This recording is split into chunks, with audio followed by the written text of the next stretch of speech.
Okay, Golden Doves Class 192. We are in part 5 of the book. This is the final part of the book, Golden Doves with Silver Dots. So here goes. It starts with a quote from Shir Hashirim Rabbah. Golden doves we shall make for you with silver dots, right? Toreh Zahav im nekudot hakasef. Another explanation. Golden doves we shall make for you. That is the Torah, that the oraculum taught in the mind of the Almighty. Interesting. So you have the Torah as it's perceived, so to speak, by Hashem before He gives the Torah to Am Yisrael, with silver dots. Rabbi Abba bar Kahana said, these are the letters. So interesting. So the letters, so you have the transformation of the Torah from the, let's say, God's perception of the Torah, and then the transformation into black letters. Rav Acha said, these are the words, not the letters, the words. Interesting. Because the letters are a code, ultimately, right? There's no vocalization of the letters. When God speaks the Torah, it's an unvocalized text, right? So it's a connection of the letters that allows us to interpret or decode the Torah. I like the word interpret more. But then Rav Acha says, no, it's words. So it's so the silver dots would have to be not just a text, a consonantal text, but it has to be a text that has already been reduced to human language. So words. That's what the silver dots are, according to Rav Acha. Another explanation, golden doves we shall make for you. This is the writing. With silver dots, these are the lines. Interesting. So you have the final explanation says, no, the golden doves is the actual letters, and the shirtut is the silver dots. It's strange. Why is the shirtut the silver dots? I would think the reading of the letters would be the silver dots. That's what it says. Those are the three opinions. Again, just to summarize, the first opinion was that the Torah, as it is, so to speak, perceived in the mind of God, that's golden doves. And then the transformation into black letters, unarticulated black letters, just consonants, that's the silver dots. The second explanation is Rabbi Abba bar Kahana said, the second explanation is no. That we don't know what God's mind, not God's mind. Obviously, what does that even mean, God's mind? And what does that even mean, the Torah in God's mind? So he says, no, the golden doves is just a black letter, so unvocalized text of the Torah. And the silver dots,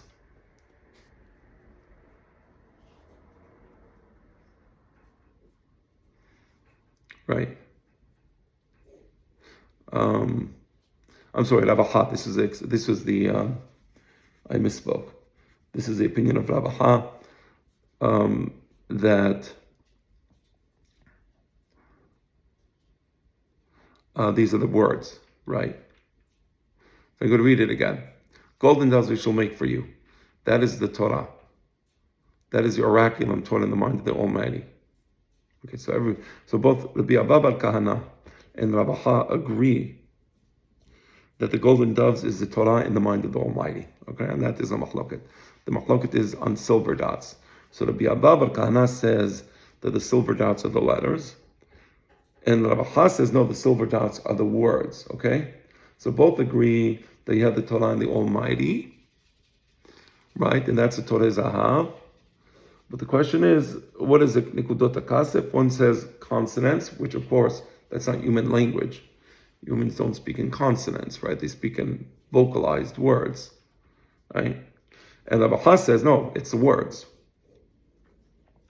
And they have the third explanation, which disagrees both as to the Toreh Zahav and the Nikudat HaKasef, whereby the Toreh Zahav is the writing, so that would be the actual black letters, and then Nikudat HaKasef, these are the lines, which is very surprising. Why the lines? Why not the vocalized words? Or okay, but that's the midrash. So now let's read the introduction. King Solomon, to whom ancient tradition attributed unbound wisdom and the authorship of the Song of Songs, challenged us with a double riddle: golden doves with silver dots.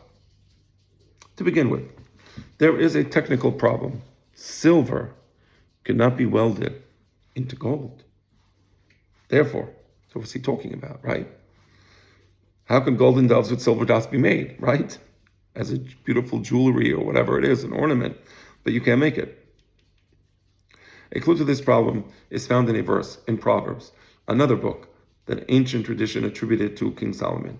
Golden apples in a silver mesh, tapuhez zahav b'maskiyot kasef, davar dabur al ofnav. This is a word spoken on its two circles, ofnav, two circles. The golden doves, so the golden apples, let's try to understand the pasuk, tapuchei zahav, and around the tapuach zahav, around the golden apple, there's a silver mesh. So a word spoken on its two circles is like the golden apple with the silver mesh. So what is a word spoken on its two circles or its two faces? Ofna means circles, ofna means not just circles, it also means faces, right? Milashon panim. I'm sorry? We're leaving at 11. Yeah.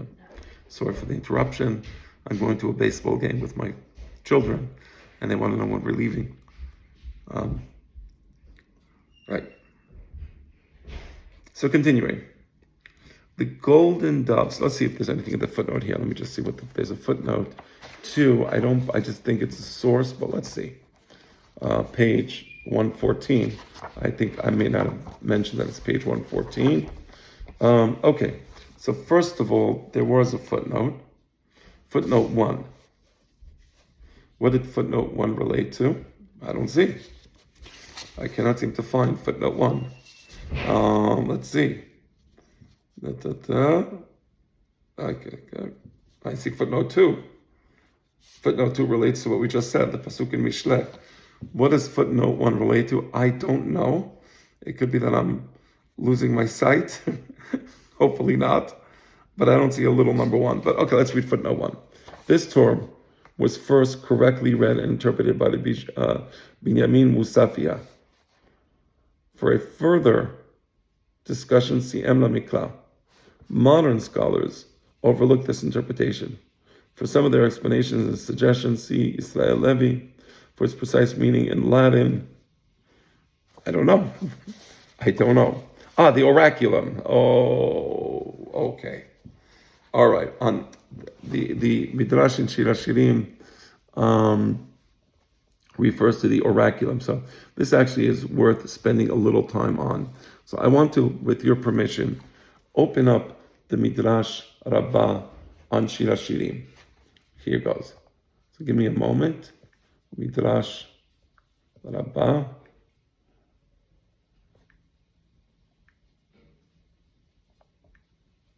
Shir HaShirim. Okay.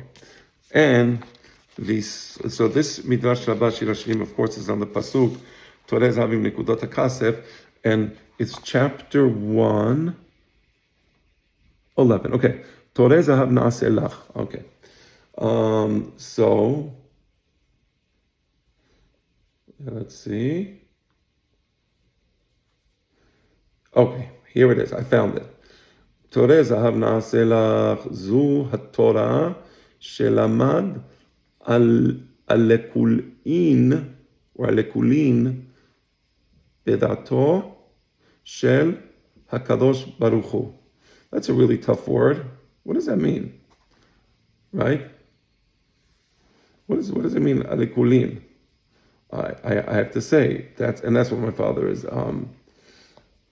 So one of the explanations says, Zeh Shem Chacham Shenitgala Lo Sitre Torah Umatan Torah Niklu Lekol Echad Ve'echad Mi'Yisrael Ta'amim HaSodot. Okay, I don't know what that means even.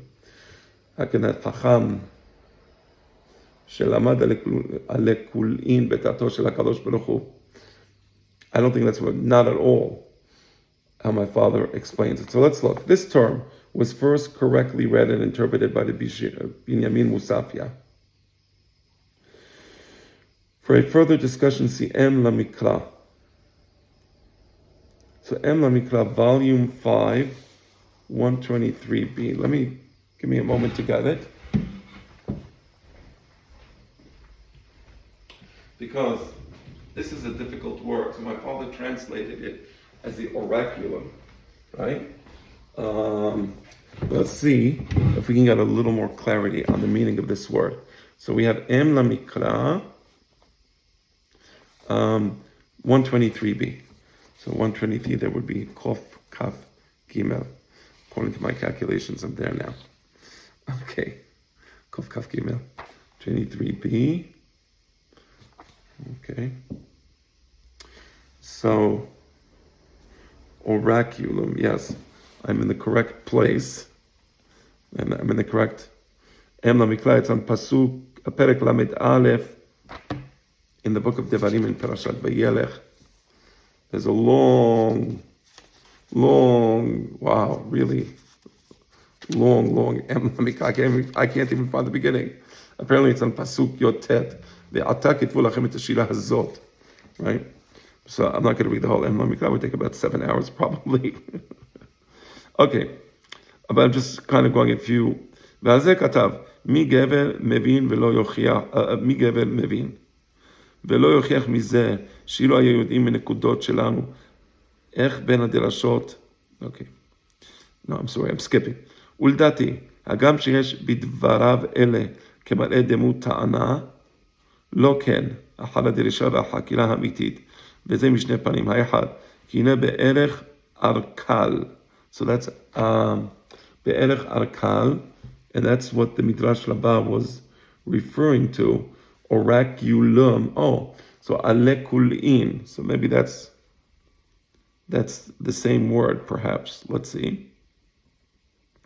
Again, kine berch arkal, which is oraculum. Hachoker asmo mideh dabero al melissa kashat havana hamuvla'at toch ha'ma'amar halaz. והיא שלימד ארוקולון. You see, it's different. Here in the standard edition it says alekulin, but he says arekulon, right? Oraculum, right? So that's why it's a little difficult to understand the standard edition. But apparently the old Gersa was arakulon. בדתו של הקדוש ברוך הוא פירש מילת ארקולין מלשון רומי, oraculum. ובזה ביאר העניין, בזה לשון ולשלומר, תורי זהב היא התורה שלמד משה על פי הדיבור היוצא בפקודת השם יתברך, בלי שום תמונת אות, רק בדעתו של הקדוש ברוך הוא.